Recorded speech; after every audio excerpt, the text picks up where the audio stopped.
Used to think a lot about who I wanted to be when I grew up, like what I wanted to be, everything, you know, and I think I finally decided when I grow up, I want to be the dude that I am on the first date. That would be amazing if I could be that dude for real. That is, he is somebody to aspire to, you know what I mean? That dude Reed.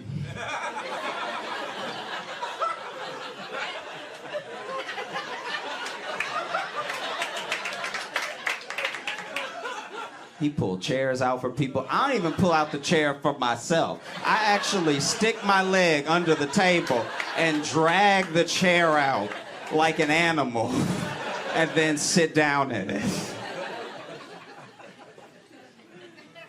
And he's got money. You know what I mean? Like, my second date's just... We going through samples at Whole Foods while we learn about each other.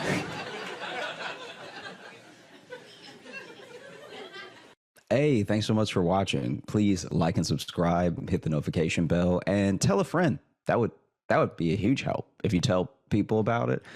Sharing is great. There's like a share button, but if you tell people, they might click on it. All right, he is the newest news correspondent for The Daily Show. He's hilarious. You're going to love him. Put your hands together for Josh Johnson. Okay. I don't know if y'all heard about that dude in Wisconsin that faked his death and maybe moved to Europe. If you haven't heard about this, great. Okay, so basically, what we know is that supposedly there was a man who faked his death and might be in Europe right now. And he has a family, right? 3 kids, a wife, and everything. And one thing we usually don't do as men is give a man the credit that we owe him for being the new bottom. Like the new lowest common denominator. Like, as men, we need this man.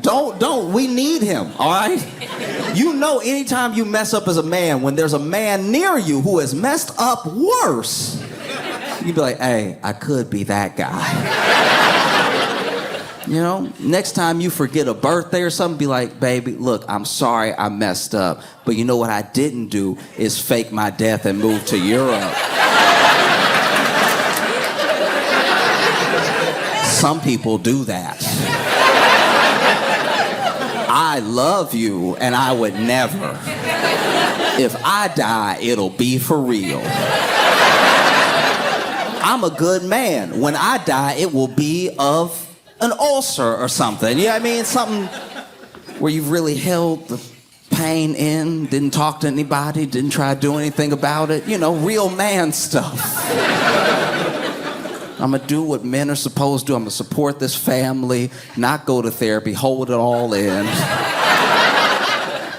And then one day grab my chest like, and you'll know that maybe, hey, maybe we should have left this one argument alone, right? Because I would never fake my death and move to Europe.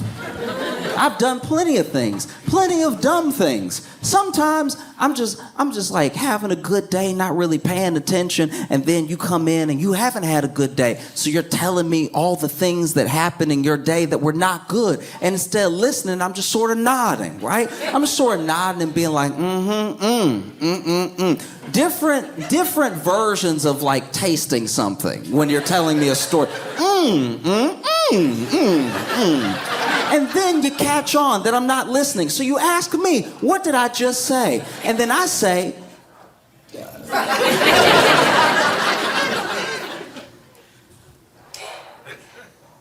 what did I just say? And you can tell I haven't been listening. And I know I should listen. I know that you're telling me this to vent because you trust me and you want my input on your day, right? I know that I let you down, but you know what I didn't do is fake my death and move to Europe. I'm not saying it makes me a hero, but it definitely stops me from being a villain. Oh, as men, that's one of our favorite things. When you mess up, but then somebody messed up next to you and it's way worse. You know? It's like when you go out to eat, go out to a nice dinner. You know, you take your lady out and you're having a good time and everything. And then something comes up, maybe it's a little annoying, and maybe you start to like bicker a little bit, you know? Just like at the table, in between the server checking on you, just a little bit of like, well, you don't even know what's money. You know that.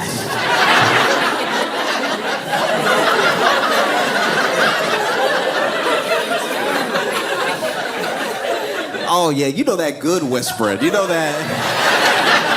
You know that in between your teeth. Not here.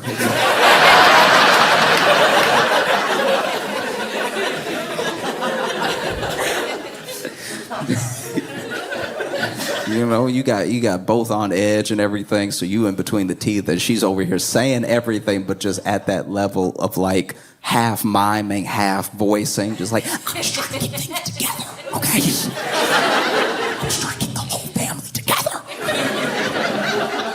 Server comes up, is like, can I get y'all anything? Oh, no, we're fine. We're fine. Oh, this is a good night. How are you doing? How's your night going?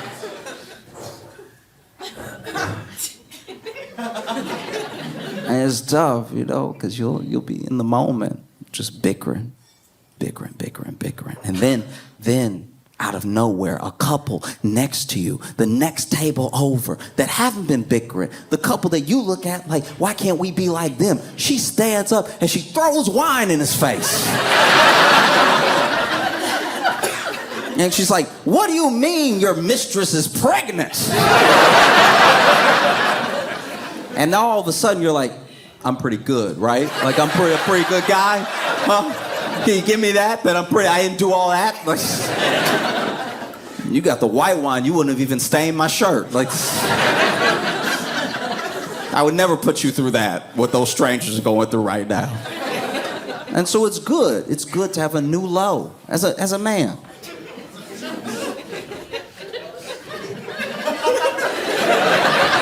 You know I'm telling the truth. You know sooner or later you're gonna be in an argument and you're like, fine, all right, I'm no prize. But I'm here, right? Huh? I'm not in Europe, am I? I talk to you when we have a problem. I talk to you like a man. I don't hide my wallet on the shore.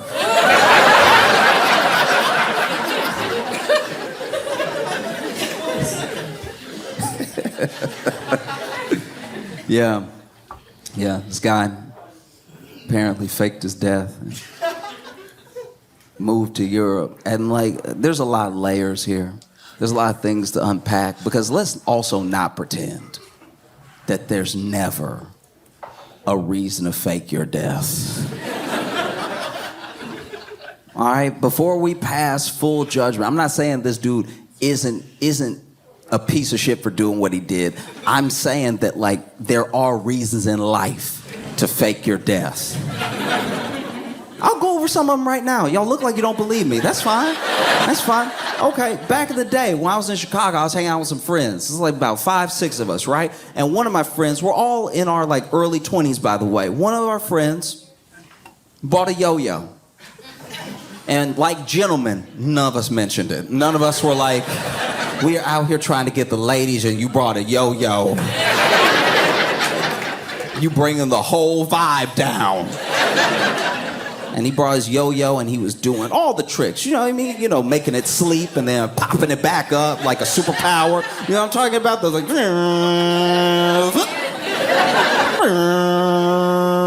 Because he had the one that had the like little acrylic... with the lights, yes. It had the lights. And the little acrylic sound like it would do the like when it was at the bottom. And if you ever want to hear the sound of women leaving, it's that.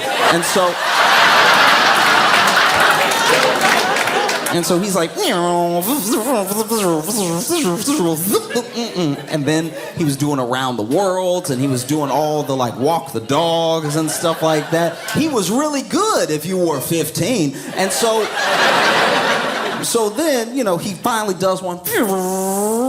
and it comes back to shoot up, but it passes his hand and it hits him in the face, right? And he's hurt.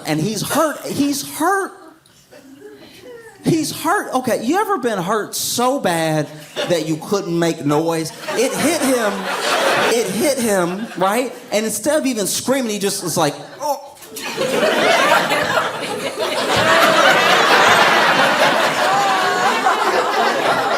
It's that hurt where you just have to slap something to like transfer some of the hurt while you're hurting.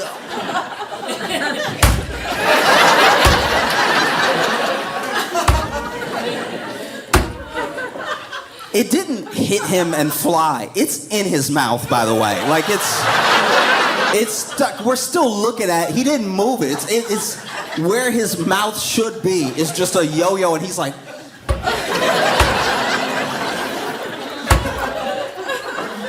And then he spits out the yo-yo, and a tooth flies out with it.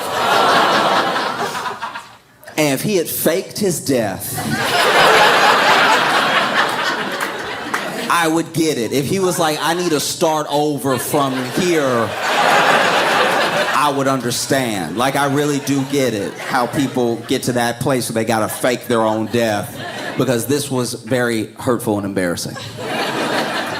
Or just a guy, I saw this guy online, and he had this weird energy about him, and it happens to dudes sometimes, and he was like that dude at the club that shouldn't be at the club, and I don't mean like he's old or something. I mean, he has an unsettling energy where he's trying to be more fun than anyone knows that he is. You know what I mean? You're like, you know that guy that's like, whoa, but it's like no woo is happening. We've all been around that person, like, yeah, and it's like, but it's a barbecue. I don't know why you are trying to bring all this extra. And so that's what he was doing. He was in this club. He's like, yeah, woo, woo, and like, there's not even that many people there, so there's nothing to lay cover. There's not even enough noise for like his energy versus what's actually happening, because people are just kind of casually dancing, and he, yeah. And then there's a woman that is like near the stairs, right? And I don't know what the stairs lead to, maybe the bathroom or something like that, but this woman is near the stairs, and she's like twerking along the wall, and she's like really got it going. Like she's very good, right?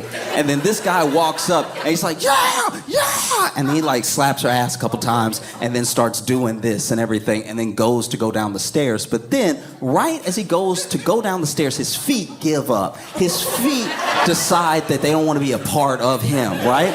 And so, rather than walking down the stairs, this man trips with both his feet. I've never seen anything like this in my entire life. This man trips with both his feet and then rides just his knees and shins down the stairs. And when I say rides, I mean, like, have you ever been on a sled? It's like that. It's exactly like that, but without the sled. He's just riding down, Home Alone style, just... And he's screaming, and you can barely hear him scream because the music is loud, but he's screaming so because he's riding his knees and shins down every step. They did not miss a step.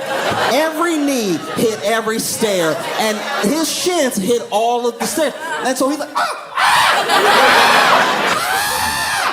like a bird, right? Screaming like a bird the entire way down. He hits every step. And for some reason, I don't know why he thought it would help, but he's holding the handrail the whole time. And he's like,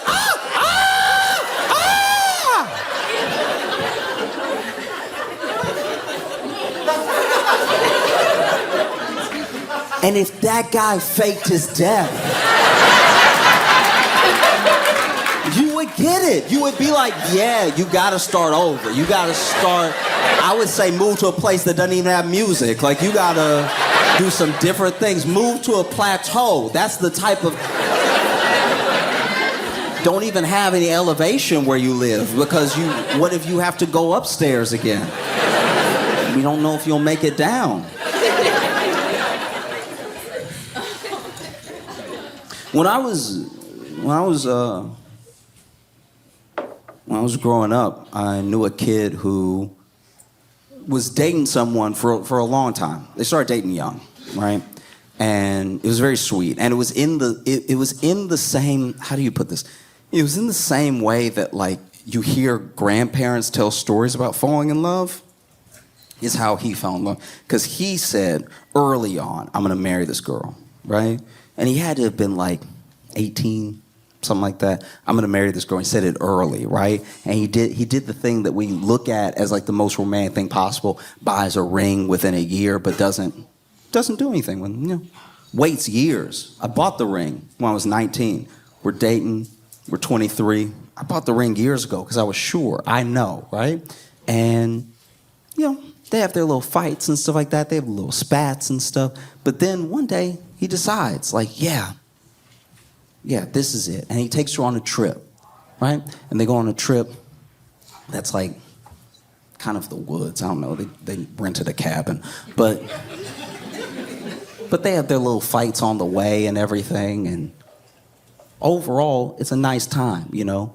They cook, they watch a movie and everything, and he decides he's gonna propose to her while they're sitting on the couch when they get done watching one of her favorite movies. They both cooked, but then he had a cupcake. He put the ring in the cupcake, and they were gonna share a cupcake, and whenever she got to the middle, that's where the ring would be, he would ask her, right? And he had the whole thing planned out, and he even had his speech planned out per bite, because he was gonna take these little bites and then, you know, bite, ring, right? And so he starts it, and he's like, hey, I want to talk to you about something. Takes a little bite, passes it to her, and she's like, what? Takes a big bite. To say they're supposed to be sharing, takes an inconsiderate bite. Like this, you know, like when you're a couple and you order something and they're like, can I have a little bit of yours? And you're like, sure. And then they slide a whole more than a little off your plate onto their plate. And you're like, you should have said half then. If you want half, say half. Don't say a little bit when you know it's half. Because you know you like my orders because I know how to order. You over here experimenting, trying to have an experience, and then you don't like what you got. Now you want half of what I have, which would normally be fine, but you said a little bit. If you said split, then we good. You say split, then we're splitting. That's what half is, splitting. You said a little bit, and now I don't even know what it tastes like because you didn't pick up, because mine came first and you went ahead and picked off mine, then took half when you got yours. So now I've had at least a seventh of the meal that I ordered that I think is good, but I don't remember how it tastes because it just sort of left my memory so fast. And so she's taking these big bites, so he got to take smaller bites, and he got to turn the cupcake when he passes it back to her to make sure her bites don't interfere with his speech, because now he got to hurry up the speech because the bites are too big. And so now he handing her the thing from the bottom, just bite this part. I'm almost done. And when he hands her what's basically a ring covered in a little bit of cupcake to try to bite, at the same time that he says, will you marry me, she says, I think we should break up. And so if you want to fake your death, like that's kind of like the opportune moment to be like, oh, yeah, you want to break up, and I wanted to I'll be right back. And then just move to Europe, I suppose. But yeah, so this dude in Wisconsin faked his death, maybe moved to Europe, and the way he did it, this is my thing, okay. So, first of all, he goes on a kayaking trip alone, right? Which, to be fair, is very much missing activity. You know what I mean? That should actually be in the brochure. Hey, do you want to get away from everything forever? Come kayaking by yourself. This dude goes kayaking by himself, actually texts his wife on like the 11th, and it's like, hey, heading back, whatever, right? But then doesn't head back. On the 12th is when he supposedly would have capsized, or, they think he may have drowned or something like that. They put on this whole search because by the 13th, his family hasn't heard from him. They're concerned, right? So they send out the search, and like a search of volunteers who search acres and search the water. They use sonar. They use all this technology to try to find this dude. And there's actually a dude that works with the organization that does the searching that tells the sheriff, hey, listen, this is weird. Because I'm not saying if I can't find him, he can't be found. I'm just saying I'm pretty good at what I do. And he either not in this water or he went missing somewhere else, because I know what I do. Like, I'm very good at this. And we're not seeing anything. We're not seeing any signs, anything. And then, sure enough, they decide to go ahead and look into a possibility of him maybe going missing somewhere else. They also run his name just to make sure, right? And when they run his name, they find that he went to Canada on the 13th, right? So, not missing, using his name, running his name so they can travel, maybe go to Europe through Canada, right? And this is where it starts to be clear that he does not know how to disappear. This is where it's clear he's watched a lot of TV but has not put in the work, because this is what this bonehead did. Okay, so basically, this man said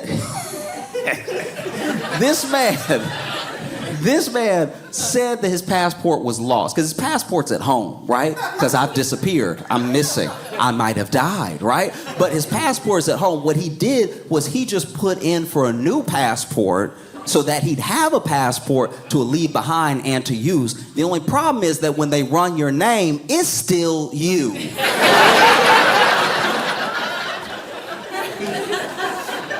What kind of dumb spy move is that? That's still your name. That's like getting pulled over and handing the cop a fake ID. You still in the car. Like this. And then his wife goes through his computer and stuff, and they find everything. They basically find where this dude has like looked up how to exchange money into a foreign bank. He's looked up how to travel, how to disappear. And this is my worry. I have the feeling that this dude thought that he covered all his tracks because he put everything in the recycle bin.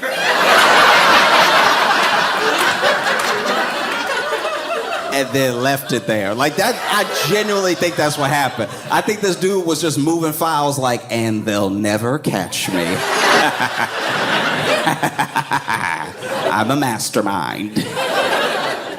It's painful, right? So they find everything, and then his wife gives it to the police and stuff, and the police are like, oh, okay, yeah, this is pretty dumb, They even find where he took out a life insurance policy for like, I think $375,000, something like that. And this moment was where I had a journey in how I felt about this dude. Because initially when I heard it, I was like, what a terrible person, right? But then when I heard about the life insurance policy, I was like, wait, maybe I'm judging too quickly. Because if this dude is leaving a life insurance policy for his family, maybe he's just trying to make a clean break. Maybe this dude is like, look. I'm not a good father anyway. Let's at least part ways like this. Let me go ahead and get you some money for your trouble, and I'll go and I'll live in Europe and everything. Most dads leave for free. This dude, there's a high likelihood that this dude was like, let me break you off some bread, right? I'm gonna start a new life. You could go through college for free. And then I saw what it doesn't look like he's tried to claim the life insurance policy, which would also be insane. That would be, I don't know much about insurance, and I don't like insurance companies, but that would be hella out of pocket to show up and be like, y'all, I died. I'd like the money from me dying, please. See, the policy says right here, if I died, this is how much whoever gets, and whoever is me and I died. So can you please make the check out to me? And so then I went back and forth. I was like, oh, maybe. Nah, actually, no, he's just a bad person. Just a bad dude. Faking his death, leaving his wallet, leaving his kayak, leaving his family.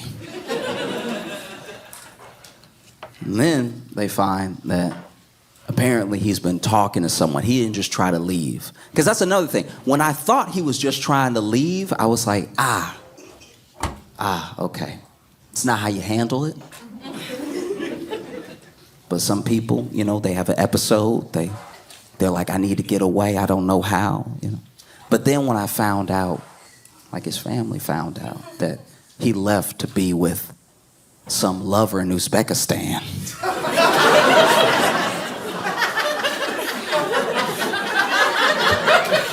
That's also when my feelings sort of went up and down because I was like, oh, you're not even doing it in some like I can't live this life sort of way. You know what I mean? Like you're not having a midlife crisis in that way. You're just trying to cheat.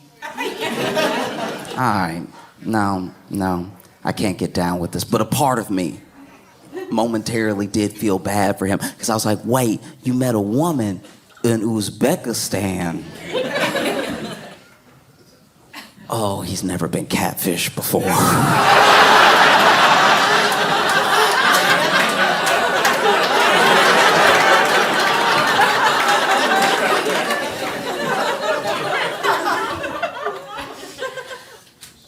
This is my thing. I don't know if y'all have seen, you know, you don't have to tell me if you know what I'm talking about. We can all just act innocent. But there are, in this world, illicit sites. Illicit sites where you go to watch people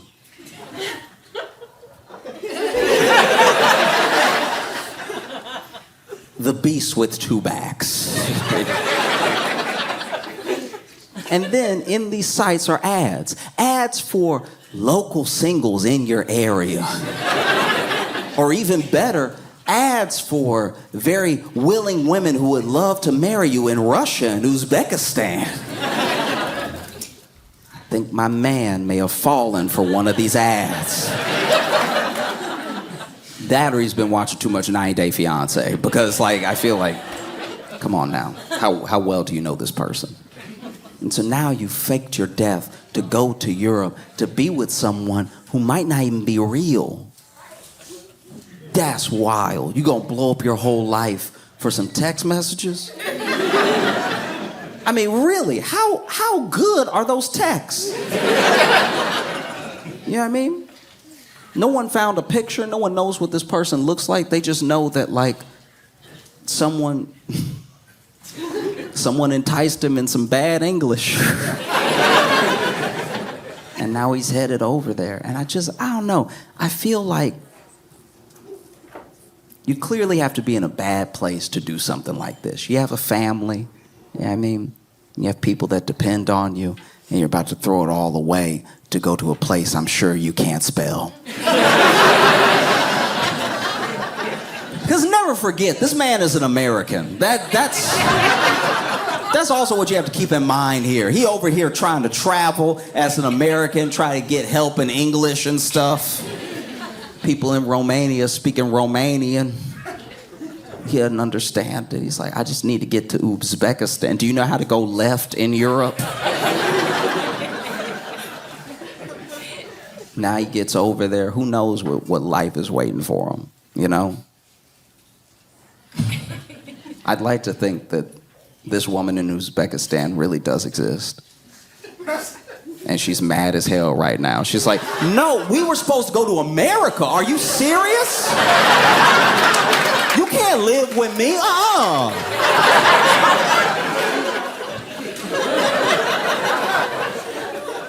Because that's what would be, you know, truly wild. If this dude comes back defeated. Just comes back to his family and is like, listen, y'all, look. I know what I did. I'm very sorry. Can you take me back? I've found, a new life here with you. I just want to be back with my family. Because obviously I hope this doesn't happen. But it would be kind of funny if while he's missing this whole time, he comes back home and his wife kills him. That would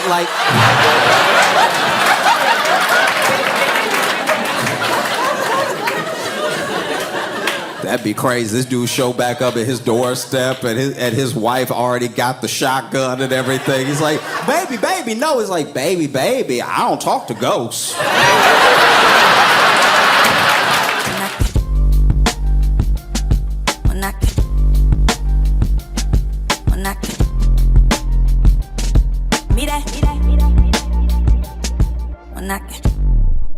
All right, so I want you guys to get loud and proud for your headliner, Josh Johnson!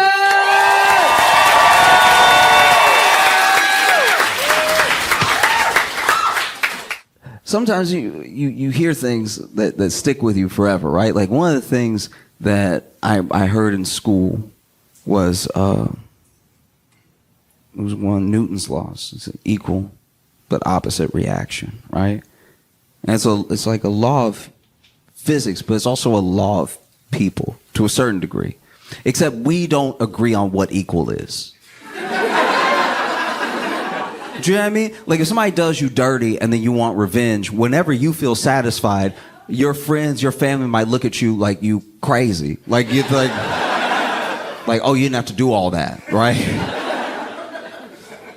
You know what I mean? Your friends and family might even tell you, hey, stop, you got them. You got him. I swear you got him, right? And you're like, no, it's not enough. Like, because you locked in, right? You locked into revenge. Maybe, look, also because of how the world works and because of how we're all entering and exiting each other's lives, sometimes you make somebody pay for the sins of other people. Sometimes they did you dirty, but they didn't do all of it. That's not their whole fault. Like you clearly let out some demons on somebody else. You especially know you're doing it if you accidentally call them the wrong name. You know what I mean? Like you get your last day at work, you quitting. You quitting this job and they ain't done you dirty too many times and you're sick of it, right? And then at the last second, when you cursing your boss out and you telling him where he can shove it and you can tell him how he treated you and how he no longer has any power over you and you can tell him to go right to hell and then you accidentally say, Dad.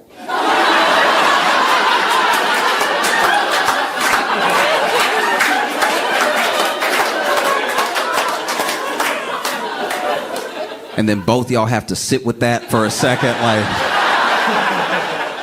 Now the exit interview is awkward, right? Because you were on a roll. You had that whole speech prepared. That dad thing came out of nowhere, right? It was okay. There was this one time when I was living in Chicago that I was near Wrigleyville. And Wrigleyville, if you don't know, that's where the Cubs play. And it's like the ratchet bar bro-y type part of Chicago, right? So there's a lot of fights for no reason. There's a lot of like catcalling. There's just so much chaos happening, and it's all stuff that is like not.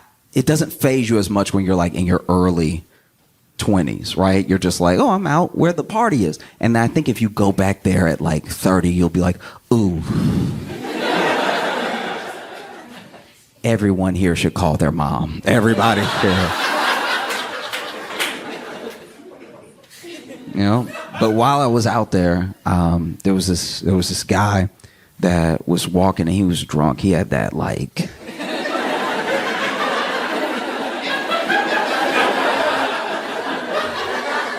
I've never seen anybody walk like this. Like he really was walking like his feet couldn't find the ground, and it's always gonna be there. It's always every time. But he was like,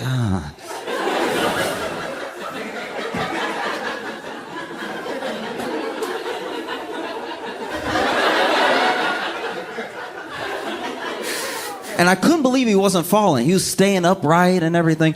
And this guy was passing. And this guy was passing with his girlfriend.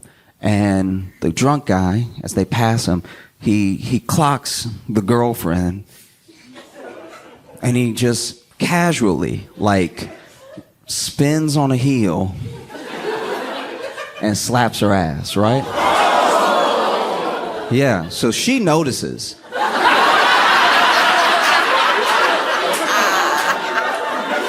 She very much notices, and it's crazy. Almost all this could have been prevented because he's so off his balance that he almost missed, right?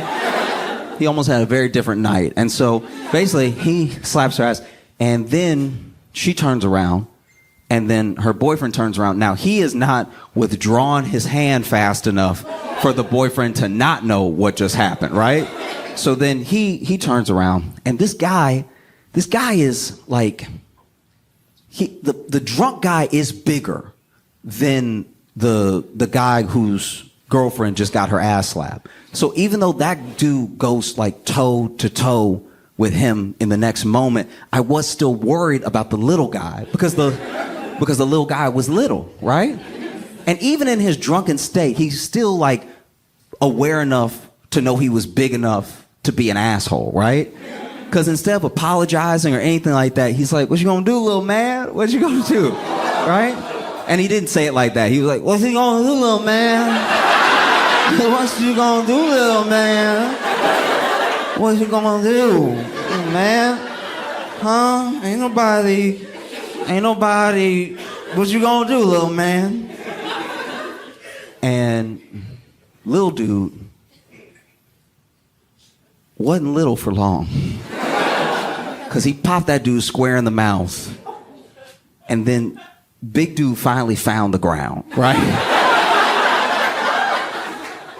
And I had never seen this before in real life, but little dude didn't just fight him. He started doing actual wrestling moves on the street, right? This man, girlfriend Ben stepped out of the way, and this man goes...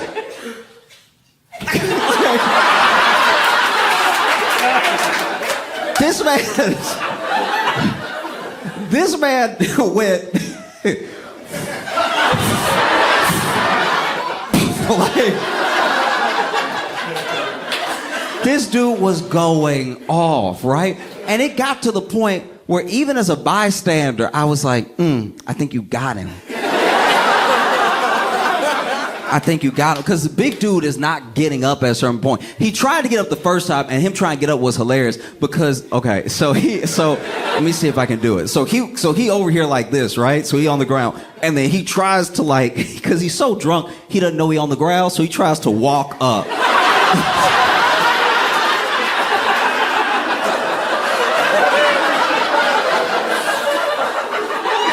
This man tried to walk up while he was getting hit.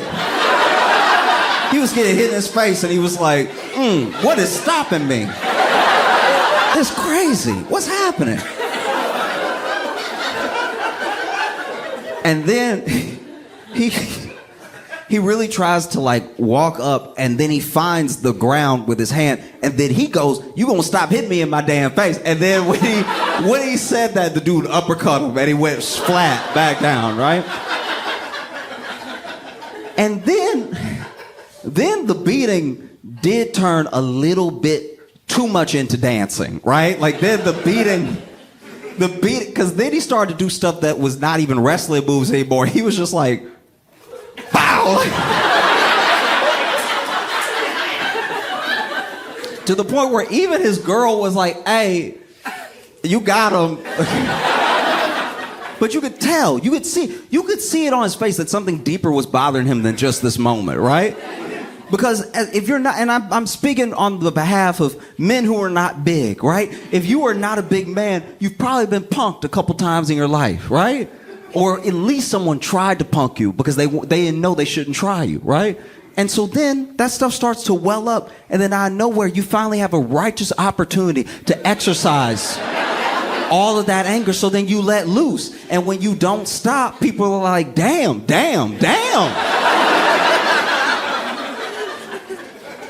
And I said that because that's the best way I can illustrate what happened between Kendrick and Drake.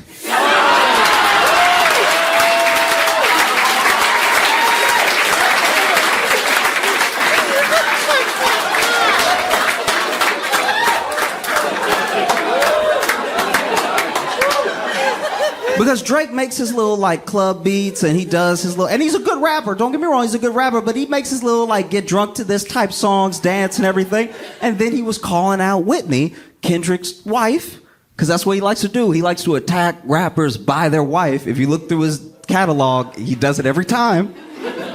And then Kendrick said, okay.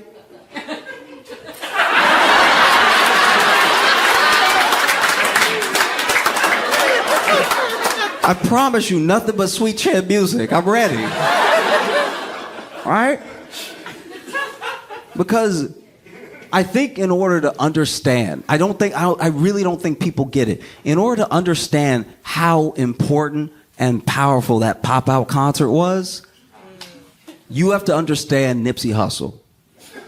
Okay? Nipsey Hussle was a rapper that a lot of people, at least as many people as I think should know, don't know. But what is one of the most important things about Nipsey Hussle, and what he would probably want you to know about him and remember about him, besides the fact that he was a phenomenal artist, is that he spent his time, his money, his attention, and all of his intention in improving the lives of the people that grew up around him, improving his community. Okay? This dude would pay for shoes for kids in elementary school that didn't have them. He would get repaved basketball courts that were in disarray, right? He would pay and help raise funds for funerals of victims and their families of gun violence, right? And this is all in his neighborhood. So the same way that people come up, he tried to bring everybody with him. That was his mission. He made it his mission because, yes, he was a great artist and he was getting on and everything, but you just getting out is not enough, right? Sometimes people make it out and then people don't, how do I put this? It's not enough if you just make it out. You want to bring people with you. Imagine you're in a burning building and so is your whole family. What credit is it to you? What does it really say about you if just you make it out? It means you ran out. And you left everybody else. And Nipsey was like, I will die in a burning building if it means I get as many people out as possible, right? You know? Because it's very easy. It's one of the easiest things to do because all of your experience is relative to you, right? So you actually, as much as we may look down on it, you can't always fault someone who forgets where they came from, especially if you came from a bad place. Sometimes you try to forget where you came from. You know, I used to think about that. I was like, damn, if I get rich enough, I won't be able to find this place on Google Maps. You know? But I mean it. It's like, that's an amazing thing. And the other amazing thing, and I don't want this to come off the wrong way, but Nipsey did so much good. He did so many impactful things. He started so many programs and he taught how to give back and he taught people while he was still alive. It's like, I want to instruct Black Americans on how to build franchises for themselves, right? So that when we make the money, we'll know what to do with the money, right?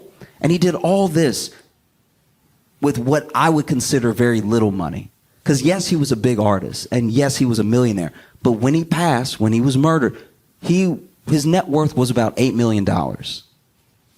And I think that people don't recognize how low that is in the grand scheme of how rich some of these artists are. We have artists that are billionaires, right? We have artists that are on track to be billionaires. And they don't do what he did with so much, with literally a fraction of what they had, right? And so I think it's important, in order to understand that pop-out concert, it's important to understand Nipsey and what he stood for and what he was trying to do. It's also important to at least understand the image and the legacy of Kobe. Because Kobe was also this integral part of LA, integral part of sport, right? And no matter what you think about the man himself, what he did in basketball, the passion that he had, his obsession with his passion is exactly what he wanted to impart on people for whatever it is that they do. Whatever it is you do. It doesn't have to be entertainment. It doesn't have to be a sport. It could just be the passion you have for being a father, right? If your obsession is being the best at whatever your passion is, you will make an impact, right? It's why to this day, and when I was little, if I have a ball of paper and a trash can is far enough away, Kobe. And if I make it, I lose my mind. You know? And so it's also important, no matter what you think of the man himself. Kendrick is someone that both of these individuals showed love to. And he's someone that has an obsession for his passion, which is music. And he's also someone that through his music, and at least in the intention of how he speaks in every interview and in everything that I've read about him, wants to give the same way that Nipsey gave, right? And sort of be a beacon for those same principles. So then we have something like the Pop-Out concert, which is on Juneteenth, which is a liberation day for black people, right? And then they all come together. And when I say they, I mean every section, every known and probably unknown section of LA's gang members were in one place at the same time. That's crazy. They were all there. And everyone made it about the beef, and he played the diss tracks. Of course they do. But it was bigger than that. There was a 4-hour concert with artists from all over LA, all over West Coast, putting on, making their amazing music shown to the world. And there was even a little detail, like, I haven't verified this thing, but I heard about it, and I know of someone that, at least I think it happened to, where the concert tickets sold so fast that I guess they were checking zip codes. And if you didn't live in or around LA or the West Coast, they were refunding people so that people in LA could go to the concert, right? You know? Because the thing that Kendrick gives, at least to me, the thing that Nipsey gave, at least to me, and the thing that Kobe gives to a certain degree is an appreciation and a strengthening of community. Community is very important. And just because you're not a member of a particular community doesn't mean you can't help, doesn't mean you can't feel a part of it. But if you're in a community, it's important to give back. I think that's the thing I'm trying to establish, right? Is that if you're a part of a community, it's important to give back, right? Which is why, outside of any colorism, outside of any part of the beef, the thing that bothered people, and the thing that I think gets missed because people want to be fans in whole of a person and their work, and it's just not possible. You know what I mean? It's not. You don't actually know the person, so maybe they made a good thing, and maybe you like it, and that can be enough, right? So this isn't to discredit the entirety of someone making work and then also having to back up that work with being an angel. But I think what bothers people is that community is sometimes equal to culture. So if you're not a member of a community and you take from the community, let's say you're a business that moves in and all you do is sit there and let the people spend money, and then you send that money away from the people who spent the money, that you put that. What place do you have here? We're trying to build something, and we're trying to build up. And you're just taking, right? And I understand business is business, but you're just taking. And I think that's what bothers a lot of artists about Drake.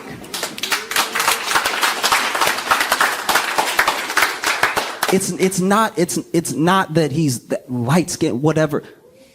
It's literally, I promise you, it's the fact that you're not actually trying to be or in the community, but you take, and what do you give? You're a billionaire unto yourself. Who else did you get out the house? Preach. Because Nipsey did so much, and he did it, and he left with a net worth of $8 million.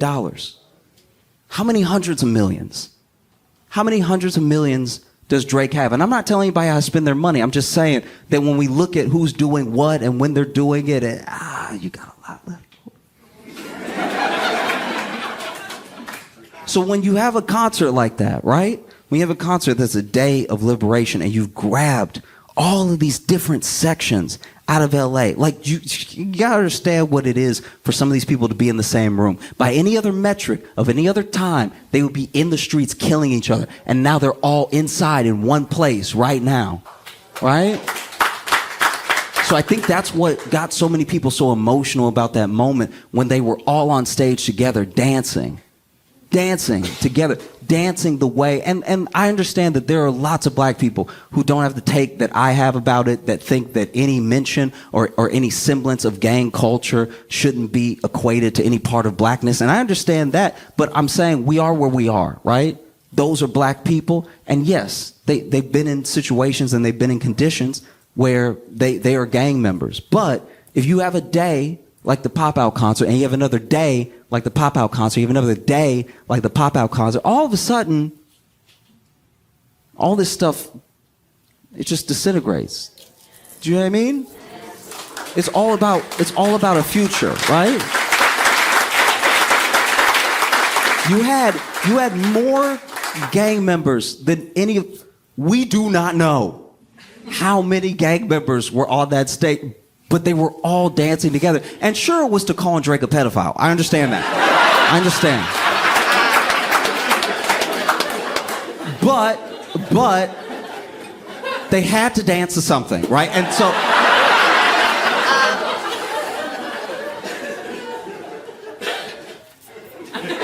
it was actually fascinating to watch because there were clearly a lot of people on that stage that did not want to be on the camera. They didn't want to, you know what I mean? They didn't want to be on the Amazon. Because even if I think one of the reasons people are having trouble finding the words to describe what an impactful and beautiful moment it was is because to tell the whole of it is not only hard to do, it does feel a little like snitching. You know what I mean? Like if you're like, he was there and he was there and he was there. Now all of a sudden the LAPD is like, tell me more.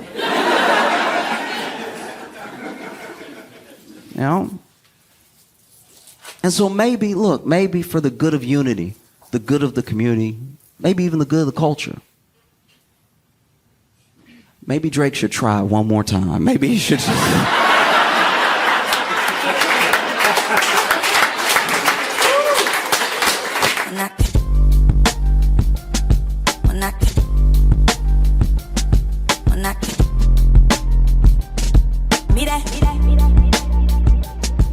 Knock it.